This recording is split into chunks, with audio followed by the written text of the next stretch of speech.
Last class में यहाँ पर हम ऑपरेटर करके देख रहे थे, कंटिन्यू करते हैं। तो देखिए आज की क्लास हम स्टार्ट करते हैं types of operators in Java. Last class में जो आपने ऑपरेटर्स सीखे थे अपनी जावा की क्लास में वो कौन से थे? Arithmetic, assignment, bitwise and logical. ये चार ऑपरेटर आपने समझ लिए थे। आज की क्लास में जो हम देखने वाले हैं वो कौन से ऑपरेटर्स है? ये चार। कौन से? रिलेशनल, शिफ्ट और ये सारे ऑपरेटर्स हमारे पास आते हैं। इन सारे ऑपरेटर को समझने वाले हैं। तो आज की क्लास हम स्टार्ट करते हैं और इन सारे ऑपरेटर्स को करके देखते हैं। पता लगता है रिलेशनल ऑपरेटर आते हैं इस तरह से हमारे पास। अब ये रिलेशनल ऑपरेटर क्या कहते हैं? ये कहते हैं equals to, not equals to, less than, greater than equal to, less than equal to.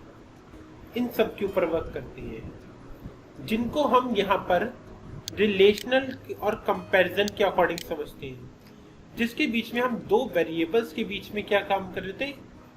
एक चेकिंग का काम कर रहे थे, जिसका आउटपुट हमारे पास ट्रू एंड फॉल्स के अकॉर्डिंग, इनकी बूलियन के अकॉर्डिंग आता है। और इसके अंदर बेसिकली पहला और दूसरे वेरिएबल के अंदर चेकिंग चल रही होती है, सिर्फ कंपैरिजन चलता है और कुछ नहीं होता। बहुत ही इजी सिंपल सा है, इसे मैं करके दिखाता हूँ। ये कुल मिलाकर देखिए 6 होते हैं हमारे पास। पहला इक्वल्स टू होता है, दूसरा होता है नॉट इक्वल्स टू, तीसरा होता है हमारे पास ग्रेटर देन, चौथा होता है लेस देन, पांचवा होता है ग्रेटर देन इक्वल टू, छठा होता है लेस देन इक्वल टू। ये 6 होते हैं हमारे पास, जिसके ऊपर हम वर्क करना सीखेंगे। तो एक एक करके अप्लाई करते हैं और ठीक कोशिश करते हैं कि इसी सीक्वेंस में हम अप्लाई कर पाए, जो कि यहाँ पर दे रखा है। देखिए यहाँ पर मैंने बेसिक प्रोग्राम लिखा जिसकी मुझे रिक्वायरमेंट है। मेरे पास आउटपुट कैसे आएगा? सिर्फ ट्रू एंड फॉल्स कंडीशन के अकॉर्डिंग आएगा, दैट्स इट, और कुछ नहीं होने वाला। मैं यहाँ पर चेक कर रहा हूँ x is equals to y, इसी तरह से not equal to y, x is less than y, x is greater than y, x is less than equal to y, x is greater than equal to y। Run करते हैं, check करते हैं। तो देखो मेरे पास इन दोनों वैल्यू इक्वल नहीं है, तो यहाँ पर क्या आना चाहिए? फॉल्स आना चाहिए। दोनों वैल्यू यहाँ पर बिल्कुल भी इक्वल नहीं है और मैंने कह दिया नॉट इक्वल टू नहीं है, हाँ बिल्कुल नहीं है, तो true. x is smaller than y, yes, x smaller than y है तो true. x is greater than y, नहीं, फॉल्स हो गया। x is less than y, equal to y, yes, true. x is less than equal to y, yes, false हो जाएगा। यहाँ पर run करके देखते हैं क्या हमारे पास जो प्रेडिक्शन है false, true true, false, true false के अकॉर्डिंग आता है। रन किया, false, true true, false, true false के अकॉर्डिंग आ गया। तो इससे आपको ये क्लियर हो जाएगा कि ये एक्चुअली वर्क किस तरह से करता है। रिलेशनल ऑपरेटर के बाद कहता है बिटवाइज ऑपरेटर, जो कि हमारे पास कहते हैं शिफ्ट ऑपरेटर भी कहलाते हैं। शिफ्ट ऑपरेटर्स हमारे असाइनमेंट ऑपरेटर भी कहलाते हैं। क्यों? क्योंकि अगर इन्हीं के साथ इक्वल टू का साइन लग जाए तो यही असाइनमेंट ऑपरेटर बन जाएंगे। तो मैं शिफ्ट प्लस बिटवाइज ऑपरेटर सब कुछ एक साथ करके दिखाता हूँ आपको करते क्या है, ये वर्क कैसे हो। देखो मैंने यहाँ पर दो वैल्यूज ले ली, जिसके अकॉर्डिंग मैं यहाँ पर कहता हूँ x के अंदर वैल्यू असाइन हो जाए किसकी? 3 की। तो जब हम इस तरह से करते हैं तो क्या होता है कि ये बाइट्स के अकॉर्डिंग रीड करता है। बाइट यहाँ पर बताया जा चुका है किस तरह से रीड होता है बाइट्स के अकॉर्डिंग। तो क्या हुआ कि यहाँ पर मैंने इस बार 3 ले लिया था, 3 की वैल्यू है 11 और 5 की वैल्यू है मेरे पास ये। अब मेरे पास क्या हो रहा है कि मेरे पास 3 और 5 के बीच में क्लैश चल रहा है। तो 1 और 1 का मेरे पास यहाँ पर 0 हो जाएगा और यहाँ पर जो 0 होगा वो हमारे पास सिर्फ प्रिंट होकर आ जाएगा। तो 0 और 0 का तो 0 होना ही और 1 और 1 का भी 0 होना है, तो मेरे पास कुल मिलाकर क्या आ जाएगा? 0। रन करके देखता हूँ क्या मैं यहाँ पर 3 देने से मेरे पास 0 आता है। तो मैंने यहाँ पर दिया system.out.println और x को आप यहाँ पर प्रिंट कर दें और बस रन करवा के देखें आउटपुट क्या आता है, दैट इज 0। अगला करके देखता हूँ। पहले मैं यहाँ पर लेकर जा रहा था किसकी? x की वैल्यू को y में ले जा रहा था। अब मैंने इसे डिलीट किया। अब मैं क्या कर रहा हूँ, यहाँ पर 5 को 3 में इंसर्ट करा रहा हूँ। 5 को 3 में इंसर्ट कराने से क्या होगा? ये जो वर्क कर रहा था अब तक, जो हमारे पास यहाँ पर एडिशन के अकॉर्डिंग वर्क कर रहा था, वो एडिशन प्लस मल्टीप्लिकेशन के अकॉर्डिंग वर्क करेगा। मतलब कि आपकी 5 की वैल्यू 3 के अंदर ऐड हो जाएगी, तो 5 और 3 कुल मिलाकर कितना हो गया 8। 8 इंटू 5 हो जाएगा यहाँ पर, जो कि होगा हमारे पास 40। रन करके देखते हैं क्या मेरे पास ये आउटपुट आ पाता है। रन किया मैंने, देखिए आपके पास यहाँ पर 40 प्रिंट होकर आ जाता है। ओके, देखिए नेक्स्ट ऑपरेटर ये जो मेरे पास आ रहे हैं, ये किसके लिए शॉर्ट हैंड वर्जन है एक्चुअली किसका, इफ स्टेटमेंट का, जिसके अंदर क्या होता है, if your condition is true then print message according to user need, then message print according to user need. जिसका देखिए सिंटेक्स किससे दे रखा है, आप जो भी कंडीशन देनी यहाँ पर दीजिए, if your condition is true then print, if condition is false then print. Condition true होने पर आपको यहाँ पे फर्स्ट वाला प्रिंट होकर आएगा, कंडीशन फॉल्स होने पर ये सेकंड वाला प्रिंट होकर आएगा। तो एक काम करते हैं, इसे करके देखते हैं किस तरह से हम इसके ऊपर कर सकते हैं। इंट, देखिए मैंने यहाँ पर सबसे पहले लिया इंट x इक्वल टू 5,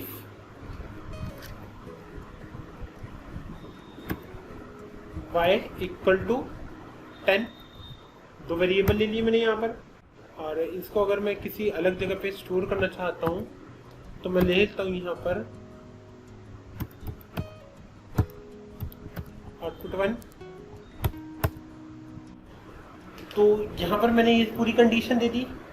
मैं चाहता हूँ मेरे अकॉर्डिंग इसका आउटपुट यहाँ पर प्रिंट होकर आना चाहिए, तो मैंने यहाँ पर क्या दिया आउटपुट, और यहाँ पर मैंने तो इक्वल का साइन, ब्रैकेट के अंदर मैं पूरी कंडीशन डिफाइन करूंगा क्या होनी चाहिए। तो देखो पहला क्या रहेगा आपके लिए, सबसे पहले आपके लिए रहता है कि आप ये डिफाइन करें, ब्रैकेट के अंदर मैंने बता दिया x is less than y, condition क्या कर दी मैंने दे दी ट्रू। तो क्वेश्चन मार्क क्या होना चाहिए मेरे पास यहाँ पर, ट्रू के लिए जो कि प्रिंट होकर आता है 1 आ जाना चाहिए, नहीं आ पाता तो फॉल्स के लिए 0 प्रिंट होकर आ जाना चाहिए। सेमीकोलन देके टर्मिनेट करते हैं, और इसको मैंने क्या किया sys डॉट आउट के थ्रू प्रिंट करवा दिया कि आउटपुट मेरे पास क्या आता है। तो आउटपुट मेरे पास वैल्यू कंडीशन ट्रू थी तो मेरे पास 1 आएगा, फॉल्स थी तो 0 आएगा। रन करते हैं इसे, आप यहाँ पर चेक कर पाएंगे रन ट्रू के अकॉर्डिंग 1 प्रिंट होकर आ चुका है। इसी तरह से मैं चाहता हूँ फॉल्स के अकॉर्डिंग भी प्रिंट होकर आना चाहिए। फॉल्स के अकॉर्डिंग मैं चेक करता हूँ कि फॉल्स कंडीशन मेरी वर्क करती है, तो ग्रेटर लेसन की जगह ग्रेटर देन। अब देखते हैं क्या आता है, फॉल्स के लिए 0 आना चाहिए, तो क्या 0 आ पा रहा है आपके पास, तो यहाँ पर देखिए फॉल्स के लिए 0 आता है, दैट इज ट्रू। तो देखिए नेक्स्ट और लास्ट आपके पास यहाँ पर क्या आता है, यूनरी ऑपरेटर को अब आप समझने वाले हैं ये किस तरह से वर्क करता है। यूनरी ऑपरेटर को अगर आप समझना चाहते हो तो इतना समझिए कि आपको सिर्फ समझना है प्लस को और माइनस को। तो नॉर्मल सी बात है, ये तो आपको ऑलरेडी आता है, तो समझने वाली कोई ज्यादा हार्ड एंड फास्ट रूल है ही नहीं, सिंपल है, जिसको हम अभी यहाँ पर करके देखेंगे। यूनरी ऑपरेटर की डिटेल पे आता हूँ। तो देखिए आप आ गए यहाँ पर यूनरी ऑपरेटर के लिए। अब ये किस लिए यूज होता है, unary operator is use for increment and decrement. अब ये वर्क किस तरह से करता है तो इसको समझो। ये कहता है कि मैं आपको प्लस और माइनस के अकॉर्डिंग प्लस यूनरी और माइनस यूनरी प्रोवाइड कराऊंगा, जिसके थ्रू आप पॉजिटिव वैल्यूज के ऊपर वर्क कर सकते हैं और यहाँ पर वैल्यूज को नेगेटिवली ग्रो करा सकते हैं। नेगेटिवली ग्रो अगर कराएंगे तो नॉर्मल सी वैल्यू बात है, वैल्यू कम ही होंगी, माइनस ही होंगी, और पॉजिटिव ग्रो कराएंगे तो वैल्यू बढ़ेंगी। तो एक काम करते करके देखते हैं। सबसे पहले इस प्लस और माइनस को, तो देखिए मैंने यहाँ पर एक क्लास ली, public static void main define किया। इसके बाद मैं इसको डिफाइन करके देखता हूँ, किसे, प्लस और माइनस को। तो उसके लिए मैंने लिया इंट x इक्वल टू 10, मैंने किया system dot dot dot print ln हमने लिया यहाँ पर इन्वर्टेड कॉमर्स के अंदर, हम यहाँ पर बता देते हैं x प्लस 5,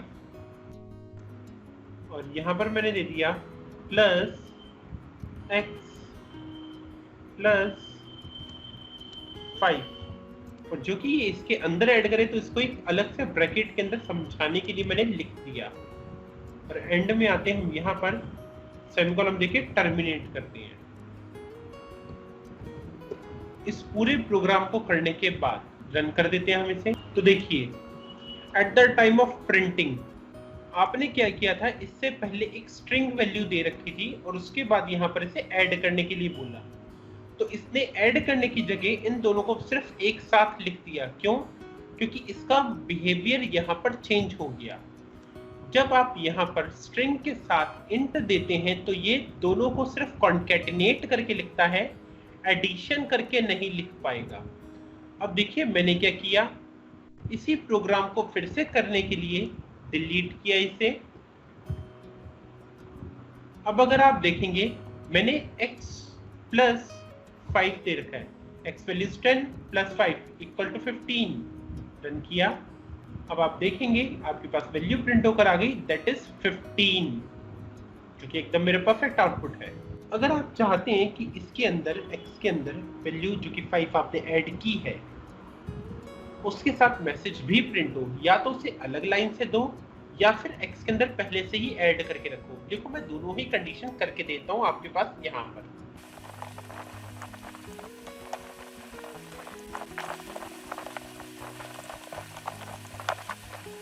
अब यहाँ पर देखिए एक बार फिर से समझते हैं। यहाँ पर हमने क्या किया, जावा के अंदर यहाँ पर int x दे दिया जो कि मेरे पास 10 है। उसके बाद मैंने क्या किया, यहाँ पर x प्लस 5 किया, दैट इज 15 प्रिंट होकर आता है। इंट फिर से x रीइनिशियलाइज कर दिया, तो जो उसकी वैल्यू पहले इंक्रीमेंट हो गई थी यहाँ पर 15, वापस कितनी हो गई मेरे पास 10। मैंने 10 प्लस 5 यहाँ पर किया, दैट इज 15, यहाँ पर 15 प्रिंट होकर आता है। रीइनिशियलाइज करके वापस 10 की, और यहाँ पर आकर फिर से मैंने क्या कर दिया, x प्लस 5 मैंने कर दिया, दैट इज 15। तो मेरे पास यहाँ पर उन तीनों के अकॉर्डिंग रिजल्ट आउटपुट प्रिंट होकर आता है। ये इंक्रीमेंट के अकॉर्डिंग करके देखिए, ठीक इसका अपोजिट होगा हमारा डिक्रीमेंट के लिए, यानी कि माइनस ऑपरेटर के लिए। करके देखते हैं। सेम वर्क अब हम यहाँ पर करने जा रहे हैं, बस सिर्फ माइनस ऑपरेटर का चेंजेस कर रहे हैं। तो 10 minus 5 equal to 5, 10 minus 5 equal to, यहाँ पर भी मेरे पास क्या हो जाएगा, स्टोर 5, और यहाँ पर माइनस 5 इक्वल टू 5, क्योंकि x की वैल्यू हमारे पास 10 है। रन कर देते हैं इसे यहाँ से हम। तो देखिए मेरे पास रन करने के बाद ये आउटपुट आ जाता है जिसके अंदर है x 5 और यहाँ पर x value is 5, x value is 5। वापिस आते अपनी स्लाइड पर। हमने इंक्रीमेंट और डिक्रीमेंट, प्लस और minus, positive value negative values के ऑपरेटर को समझा। अब ये क्या कहता है कि इंक्रीमेंट हो जाएगा आपका। इंक्रीमेंट किस टाइप का होगा, पोस्ट इंक्रीमेंट होगा। इंक्रीज क्या होगा, वैल्यू बढ़ जाएगी। करके देखते हैं। सबसे पहले इसे यहाँ पर आता हूँ, तो यहाँ पर आइए और देखिए, मेरे को यहाँ पर इंक्रीमेंट करना है, तो मैंने क्या लिया, प्लस प्लस। यहाँ पर आता हूँ और मैंने क्या लिया, प्लस प्लस। यहाँ पर आइए और क्या दे दीजिए लास्ट में, प्लस प्लस। अब नोटिस करिए, जब आप यहाँ पर आए आपने x की वैल्यू ली थी 10, आपने किया है इंक्रीमेंट प्लस प्लस, जो कि 1 इंक्रीमेंट करेगा, बट ये बाद में प्लस प्लस है, तो पहले x की वैल्यू प्रिंट हो जाएगी, दैट इज 10, और बाद में इंक्रीमेंट हो जाएगा। तो आंसर क्या आएगा यहाँ पे 10। यहाँ पर देखिए x के अंदर आपने प्लस प्लस इंक्रीमेंट कर दिया है, जो कि x में स्टोर करवा दिया। इस वाली पोजीशन के ऊपर भी वैल्यू पहले स्टोर नहीं हो पाई। और यहाँ पर लास्ट में देखिए फिर से आपने पहले प्रिंट कराया, बाद में आपने क्या किया, इंक्रीमेंट किया, तो इसलिए क्या आएगा 10। आउटपुट चेक करते हैं। रन किया तो यहाँ पर देखिए मेरे पास बना है आउटपुट 10 10 10। ओके, अब एक काम करते हैं, यहाँ पर दूसरा प्री इंक्रीमेंट करके देखते हैं। देखिए यहाँ पर क्या था, प्री इंक्रीमेंट मतलब पहले इंक्रीमेंट कर दो, वैल्यू प्रिंट होने से पहले ही इंक्रीज हो जाएगी। इसे हम प्रैक्टिकली करके देखते हैं। यहाँ पर इतना सा समझिए, x वैल्यू इज 10, इंक्रीमेंट किया, वैल्यू क्या प्रिंट होकर आएगी हमारे पास 10। मैंने फिर से यहाँ पर किया, अब यहाँ पर वैल्यू क्या आएगी, वैल्यू मेरे पास आएगी प्रिंट होगी 11, क्योंकि फिर से एक इंक्रीमेंट हो गया है। अब मैं यहाँ पर आता हूँ, मैंने क्या कहा, प्लस x, तो वैल्यू क्या प्रिंट होकर आएगी, वैल्यू जो कि मेरे पास प्रिंट होकर आएगी दैट इज 13। हाँ 13 क्यों, तो समझो 13 क्यों, पहले यहाँ पर 10 था, तो यहाँ पर वैल्यू क्या स्टोर होकर आई, 10 प्रिंट होकर आ गया, बट प्लस प्लस हो गया, तो क्या हो गई वैल्यू 11, x इज 11 हो चुका है। यहाँ पर प्रिंट क्या होगा, x इज 11 प्लस प्लस हो गया, तो वैल्यू कितनी हो गई थी 12। उसके बाद यहाँ पर जब आते हैं फिर से प्लस प्लस, इनके एक और ऐड हो गया, दैट इज 13। तो 13x की वैल्यू मेरे पास यहाँ पर अब प्रिंट होकर आएगी। रन करके देखते हैं तो देखिए 10, 11, 13 आपके आउटपुट में आकर स्टोर हो गया। इसके साथ मेरे क्या था, डिक्रीमेंट। देखिए यहाँ पर आपको दे रखा है पोस्ट डिक्रीमेंट और यहाँ पर दे रखा है आपको प्री डिक्रीमेंट। करके देखते हैं, यहाँ पर भी सेम वर्क करता है। 1 इंक्रीज डिक्रीज 1, ये आफ्टर में करेगा और ये बिफोर में करेगा, जिसका नाम है पोस्ट डिक्रीमेंट और प्री डिक्रीमेंट। करके देखते हैं, वैल्यू आपने माइनस माइनस की तो क्या प्रिंट होकर आना चाहिए, प्रिंट होकर आना चाहिए 13। क्यों? क्योंकि लास्ट टाइम मेरे पास यहाँ पर 13 थी, 13 पहले प्रिंट हो जाएगी, बाद में एक डिक्रीमेंट करेगा। यहाँ पर अब वैल्यू क्या है, 12। 12 के अंदर यहाँ पर आपने क्या किया, माइनस माइनस कर दिया, तो वैल्यू कितनी प्रिंट होकर आएगी, यहाँ पर 13 माइनस 1 इक्वल टू 12 प्रिंट होकर आएगी। अब जो कि आपने 12 के अंदर माइनस माइनस 1 कर चुके हैं, तो एक्चुअली वैल्यू कितनी हो चुकी है, 11। 11 के अंदर अगर आपने फिर से माइनस माइनस कर दिया तो वैल्यू क्या रह जाएगी, यहाँ पर 10।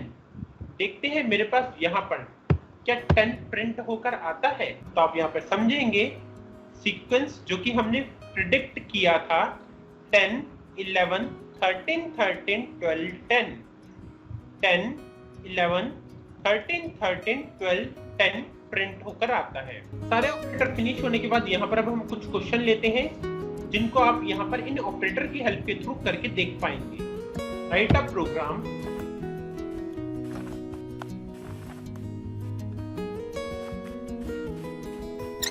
Right a program to find the area of triangle करके देखना है।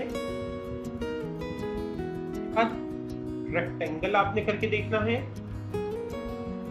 उसके बाद आप करके देखेंगे area of hexagon, area of square, of cube, find the a plus b square, a plus b cube.